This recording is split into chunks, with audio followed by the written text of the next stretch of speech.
ಗುಡ್ಡ ಕುಸಿತದಿಂದ ರಾಷ್ಟ್ರೀಯ ಹೆದ್ದಾರಿ 66 ಬಂದ್ ಆಗಿ 6 ದಿನಗಳು ಕಳೆದಿತ್ತು. ಈಗ ಒಂದು ಬದಿಯ ಸಂಚಾರ ಮುಕ್ತವಾಗಿರುವಂಥದ್ದು. ಏನು ಅಂಕೋಲಾ ಕಡೆಯಿಂದ ಕುಮಟಾ ಕಡೆಗೆ ಹೋಗುವಂಥ ಏನು ಒಂದು ಭಾಗದ ರಸ್ತೆಯನ್ನು ಈಗ ಸಂಚಾರಕ್ಕೆ ಮುಕ್ತ ಮಾಡಿರುವಂಥ, ಆದರೆ ಯಾವುದೇ ವಾಹನಗಳನ್ನು ಬಿಡ್ತಾ ಇಲ್ಲ. ಆದರೆ ಒಂದು ಬದಿಯ ಮಣ್ಣನ್ನು ತೆಗೆಯುವಂಥ ಕಾರ್ಯಾಚರಣೆ 7ನೇ ದಿನಕ್ಕೆ ಮುಕ್ತಾಯವಾಗಿರುವಂಥದ್ದು. ಆದರೆ ನನ್ನ ಇನ್ನೊಂದು ಬದಿಯಲ್ಲಿ ನಿಮಗೆ ತೋರಿಸ್ತಾ ಹೋಗ್ತಾ ಇದ್ದೀನಿ. ಇನ್ನೊಂದು ಬದಿಗೆ ಇನ್ನೂ 4 ದಿನ ಕೆಲಸ ಮಾಡಿದರೂ ತೆಗೆಯೋಕ್ಕಾಗದೇ ಇರುವಷ್ಟು ಮಣ್ಣುಗಳು ಇರುವಂಥದ್ದು. ಯಾಕಂದರೆ ಅಷ್ಟು ಪ್ರಮಾಣದ ದೊಡ್ಡ ಪ್ರಮಾಣದ ಮಣ್ಣು ಈ ಗುಡ್ಡದಿಂದ ಬಿದ್ದಿರುವಂಥದ್ದು. ಪ್ರಮುಖವಾಗಿ ನಿಮಗೆ ಎಷ್ಟರ ಮಟ್ಟಿಗೆ ಇದು 7 ದಿನಗಳಿಂದ ಯಾಕೆ ಇಷ್ಟು ತಡವಾಗುತ್ತಿದೆ ಕಾರ್ಯಾಚರಣೆಗೆ ಅನ್ನುವಂಥದ್ದನ್ನು ನಿಮಗೆ ತೋರಿಸ್ತಾ ಹೋಗ್ತಾ ಇದ್ದೀನಿ. ನೋಡಿ ಯಾವ ಮಟ್ಟಿಗೆ ಸಿರೂರು ಗುಡ್ಡದಿಂದ ಬಂಡೆ ಕಲ್ಲುಗಳು ಬಂದು ಅಪ್ಪಳಿಸಿದವೆ ಅಂತಂದರೆ ದೊಡ್ಡ ದೊಡ್ಡ ಬಂಡೆಗಳು. ಇದನ್ನು ಒಡೆದು ತೆಗೆಯಲಿಕ್ಕೆ ಕೂಡ ಇಟಾಚಿಗಳಿಗೆ ದೊಡ್ಡ ಸಮಸ್ಯೆ ಆಗ್ತಾ ಇರುವಂಥದ್ದು. ಇದನ್ನು ತೆಗೆದು ಬೇರೆಡೆ ಶಿಫ್ಟ್ ಮಾಡೋದು ಕೂಡ ತುಂಬ ಕಷ್ಟಕರ ಅಂತ ಹೇಳಿದರೆ ತಪ್ಪಾಗಲಿಕ್ಕಿಲ್ಲ. ಹೀಗಾಗಿಯೇ ತಡವಾಗಿದೆ ಅನ್ನುವಂಥ ಮಾತುಗಳನ್ನು ಇಲ್ಲಿಯ ಇಟಾಚಿ ಮತ್ತು ಸಿಬ್ಬಂದಿಗಳು ಮಾಡ್ತಾ ಇರುವಂಥದ್ದು. ಲೇಟ್ ಆಗಲಿಕ್ಕೆ ಪ್ರಮುಖ ಕಾರಣವೇ ದೊಡ್ಡ ದೊಡ್ಡ ಬಂಡೆ ಇರುವಂಥದ್ದು ಅಂತ ಹೇಳ್ತಾ ಇರುವಂಥದ್ದು. ಹೀಗಾಗಿ 7 ದಿನದಿಂದ ಕಾರ್ಯಾಚರಣೆ ನಡೀತಾ ಇದ್ರು ಕೂಡ ತೆರವು ಮಾಡಲಿಕ್ಕೆ ಆಗಲಿಲ್ಲ. ಇಲ್ಲಿ ಪ್ರಮುಖವಾಗಿ ನಾನು ಇಲ್ಲಿ ಅಂಗಡಿ ಏನಿತ್ತು, ಟೀ ಅಂಗಡಿಯವರು ಯಾಕೆ ಇಲ್ಲೇ ಅಂಗಡಿಯನ್ನು ಹಾಕಿದ್ರು ಅನ್ನೋದಕ್ಕೆ ಪ್ರಮುಖ ಕಾರಣ ಒಂದಿದೆ. ಇಲ್ಲಿ ಗುಡ್ಡದ ಮೇಲಿನಿಂದ ನೀರು ಏನು ಜಿನುಗ್ತಾ ಇದೆ ನೋಡ್ತಾ ಇರ್ಬೋದು. ದೃಶ್ಯಾವಳಿಗಳಲ್ಲಿ ನಿಮಗೆ ತೋರಿಸ್ತಾ ಹೋಗ್ತಾ ಇದ್ದೀನಿ.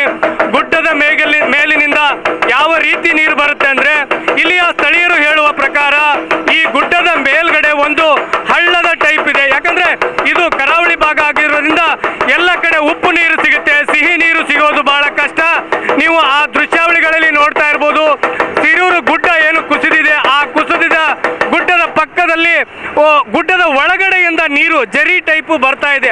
ಆ ಜರಿ ನೀರನ್ನು ನಂಬಿಕೊಂಡೆ ಲಕ್ಷ್ಮಣ್ ಈ ಭಾಗದಲ್ಲಿ ಏನು ಟೀ ಅಂಗಡಿಯನ್ನು ಹಾಕಿದ್ದ. ಹೀಗಾಗಿ ಇಲ್ಲಿ ಲಾರಿ ಚಾಲಕರು ಬಂದು ಇಲ್ಲೆಲ್ಲೂ ಈ 30-40 ಕಿಲೋಮೀಟರ್ ಅಂತರದಲ್ಲಿ ಎಲ್ಲೂ ಕೂಡ ಲಾರಿ ಚಾಲಕರಿಗೆ ನೀರು ಸಿಗ್ತಿರಲಿಲ್ಲ. ಹಾಗಾಗಿ ಈ ಸಿರೂರು ಗುಡ್ಡದ ಪಕ್ಕದಲ್ಲೇ ಬಂದು ಅವರು ಜಳಕ ಮಾಡೋದಾಗಿರ್ಬೋದು, ಬೇರೆ ಬೇರೆ ಕಾರ್ಯಾಚರಣೆ ಅವರ ಜಳಕ ಮಾಡಿ ನಾಷ್ಟ ಮಾಡಿ ಹೋಗ್ತಿದ್ರು.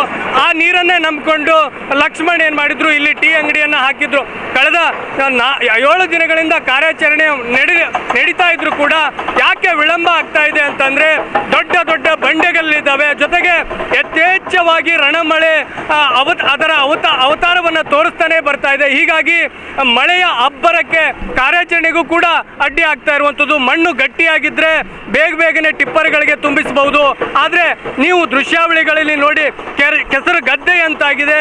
ಮಣ್ಣು ರಾಡಿ ಆಗಿರುವುದರಿಂದ ಅದನ್ನು ಟಿಪ್ಪರ್ಗೆ ಹಾಕ್ಲಿಕ್ಕೂ ಕೂಡ ತುಂಬ ಕಷ್ಟಕರವಾಗ್ತಾ ಇರುವಂಥದ್ದು. ಹೀಗಾಗಿಯೇ ಕಾರ್ಯಾಚರಣೆ ಲೇಟ್ ಆಗ್ತಾ ಇದೆ ಅನ್ನುವಂಥ ಮಾಹಿತಿಗಳನ್ನು ಕೂಡ ಕೊಡ್ತಾ ಇರುವುದು. ಇನ್ನೊಂದು ಭಾಗದಲ್ಲಿ ತೋರಿಸ್ತಾ ಹೋಗ್ತೀನಿ ಎಷ್ಟರ ಮಟ್ಟಿಗೆ ದೊಡ್ಡ ದೊಡ್ಡ ಬಂಡೆಗಳು ಈ ಭಾಗದಲ್ಲಿ ಕೊಚ್ಚಿಕೊಂಡು ಏನು ಕುಸಿದು ಬಂದು ಬಿದ್ದಿದೆ ಅಂದರೆ ಈ ಬಂಡೆಗಳನ್ನು ಇಟಾಚಿಗಳಿಂದ ಕೂಡ ತೆಗಿಲಿಕ್ಕೂ ಕೂಡ ಅಸಾಧ್ಯವಾದಂಥ ಪರಿಸ್ಥಿತಿ ನಿರ್ಮಾಣವಾಗಿದೆ. ಹೀಗಾಗಿಯೇ ತಡವಾಗುತ್ತೆ ಅನ್ನುವಂಥ ಮಾತುಗಳನ್ನು ಕೂಡ ಹೇಳ್ತಾ ಇರುವುದು. ನಾನು ಇನ್ನೊಂದು ಕಡೆ ತೋರಿಸ್ತಾ ಹೋಗ್ತೀನಿ. ಈ ಭಾಗದಲ್ಲಿ ಏನು ಎಡಭಾಗದಲ್ಲಿ ಎಡಭಾಗದ ರಸ್ತೆಯಲ್ಲಿ ಬಿದ್ದಂಥ ಮಣ್ಣನ್ನು ಬಹಳ ನೀವು ಅಚ್ಚುಕಟ್ಟಾಗಿ ತೆಗಿಬೇಕು, ಹುಷಾರಿಂದ ತೆಗಿಬೇಕು ಆದಂಥ ಪರಿಸ್ಥಿತಿ ನಿರ್ಮಾಣವಾಗಿದೆ. ಯಾಕಂದರೆ ಗುಡ್ಡ ಕುಸಿಯುವ ಹಂತದಲ್ಲಿರುವಂಥದ್ದು. ಈ ಎಡಭಾಗದ ರಸ್ತೆಯ ಮಣ್ಣನ್ನು ತೆರವುಗೊಳಿಸಿದರೆ ಮೇಲುಗಡೆ ಗುಡ್ಡವೂ ಕೂಡ ಕುಸಿಯುವಂಥ ಸಾಧ್ಯತೆ ಇದೆ. ಹೀಗಾಗಿ ಪ್ರಾಣದ ಹಂಗು ತೊರೆದು ಇಲ್ಲಿರುವಂಥ NDRF, SDRF, ನೇವಿ ಮತ್ತು ಆರ್ಮಿ ಸಿಬ್ಬಂದಿಗಳು ಈಗ ಜೀವದ ಹಂಗು ತೊರೆದು ಪ್ರಾಣಾಪಾಯದಲ್ಲೇ ಕೆಲಸವನ್ನು ಮಾಡ್ತಾ ಇರುವಂಥದ್ದು. ಕಳೆದ 7 ದಿನಗಳಿಂದ ಸಿರೂರು ಗುಡ್ಡದಲ್ಲಿ ಏನು ಕಾರ್ಯಾಚರಣೆ ನಡೀತಾ ಇದೆ. ಇನ್ನು 4 ಮೃತದೇಹಗಳು ಇಲ್ಲಿ ಏನು ಗಂಗಾವಳಿ ನದಿಯಲ್ಲಿ ಇದ್ದಾವೆ ಅನ್ನುವಂಥ ಮಾತುಗಳನ್ನು ಹೇಳ್ತಾ ಇರುವಂಥದ್ದು. ಸಂಬಂಧಿಕರು ಕಣ್ಣೀರು ಇಡ್ತಾ ಇರುವಂಥದ್ದು. ತ್ವರಿತಗತಿಯಲ್ಲಿ ಕಾರ್ಯಾಚರಣೆ ಮಾಡಿ ನಮ್ಮ ಸಂಬಂಧಿಕರನ್ನ ಹುಡುಕಿ ಕೊಡಿ ಅಂತೇಳಿ ಕಣ್ಣೀರು ಇಡ್ತಿದ್ದಾರೆ. ಆದರೆ ಕಾರ್ಯಾಚರಣೆಗೆ ಅಡ್ಡಿ ಆಗ್ತಾ ಇರುವುದೇ ಪ್ರಮುಖ ಕಾರಣ. ಇಲ್ಲಿ ಸಿಕ್ಕಿರುವಂಥ ದೊಡ್ಡ ದೊಡ್ಡ ಬಂಡೆಗಳು ಅಂತೇಳಿ ಕಾರ್ಯಾಚರಣೆ ಮಾಡ್ತಾ ಇರುವಂಥವ್ರು ಹೇಳ್ತಾ ಇರುವಂಥದ್ದು. ನಿನ್ನೆ ಆರ್ಮಿ ಪಡೆ ಬಂದಿದೆ, ಅವರು ಕೂಡ ಈಗ ಈ ಗುಡ್ಡದ ಬಗ್ಗೆ ಸಂಪೂರ್ಣ ಮಾಹಿತಿಯನ್ನು ತೆಗೆದುಕೊಂಡಿದ್ದಾರೆ. ಇನ್ನೇನು ಕೆಲವೇ ಹೊತ್ತಿನಲ್ಲಿ ಕಾರ್ಯವನ್ನು ಆರಂಭವೂ ಕೂಡ ಮಾಡ್ತಾ ಇದ್ದಾರೆ.